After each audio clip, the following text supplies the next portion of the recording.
வணக்கம் நண்பர்களே, உங்கள் பணத்திற்கு அதிக வட்டி கொடுக்கும் வங்கிகள் எவை? எஃப்டி போடுபவர்கள் கவனிக்க வேண்டிய 3 விஷயங்கள் என்ன அப்படிங்கறத இந்த வீடியோவில் பார்க்கலாம். அதற்கு முன்னாடி நம்ம சேனலை இதுவரைக்கும் சப்ஸ்கிரைப் பண்ணலன்னா சப்ஸ்கிரைப் பண்ணிக்கோங்க. அப்படியே பக்கத்தில் உள்ள பெல் ஐக்கானை மறக்காம பிரஸ் பண்ணிக்கோங்க. பங்குச்சந்தை, ஃபியூச்சர்ஸ், ஆப்ஷன்ஸ் போன்ற பல முதலீட்டு வாய்ப்புகள் வந்தாலும் பாதுகாப்பான மற்றும் நிலையான வருமானத்தை விரும்பும் முதலீட்டாளர்களுக்கு பிக்ஸட் டெபாசிட் எப்போதும் முன்னிலை வகிக்கிறது. குறிப்பாக லாபம் மிக அதிகமாக வேண்டாம், ஆனால் பணம் பாதுகாப்பாக இருக்க வேண்டும் என்று நினைப்பவர்களுக்கு எஃப்டி ஒரு நம்பகமான தேர்வாகும். தற்போதைய சூழலில் இந்தியாவில் அதிக வட்டி வழங்கும் வங்கிகளை பார்த்தால் சிறுநிதி வங்கிகள் தான் முதலிடத்தில் உள்ளன. ஸ்மால் பினான்ஸ் பேங்க் மற்றும் ESAF small bank finance bank போன்ற வங்கிகள் ஆண்டுக்கு சுமார் 8% அல்லது அதற்கு மேல் வட்டி வழங்குகின்றன.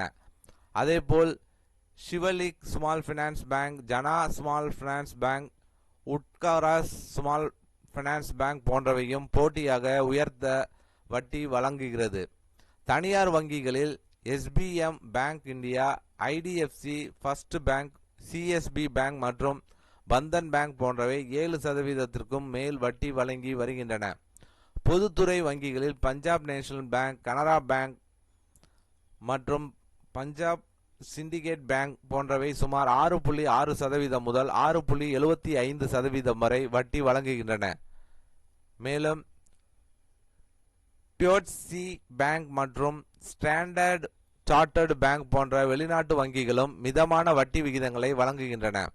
ஆனால் அதிக வட்டி கிடைக்கிறது என்பதற்காக மட்டும் முதலீடு செய்வது சரியான முடிவு அல்ல. முதலீட்டாளர்கள் 3 முக்கிய விஷயங்களை கவனிக்க வேண்டும். முதலில் deposit insurance and credit guarantee corporation திட்டத்தின் கீழ் ஒரு வங்கியில் 5 லட்சம் வரை மட்டுமே டெபாசிட் பாதுகாப்பு உண்டு என்பதை நினைவில் கொள்ள வேண்டும்.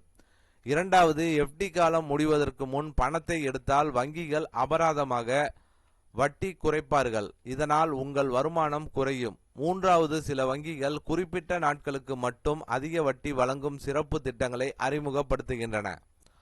அவை எல்லா காலாவதிகளுக்கும் பொருந்தாது என்பதையும் கவனிக்க வேண்டும். முடிவில் வட்டி விகிதத்தை மட்டும் பார்த்து முடிவு எடுப்பதற்கு பதிலாக வங்கியின் நம்பகத்தன்மை, பாதுகாப்பு மற்றும் உங்கள் தனிப்பட்ட தேவைகளை கருத்தில் கொண்டு முதலீடு செய்வதுதான் புத்திசாலித்தனமான அணுகுமுறையாக இருக்கும்.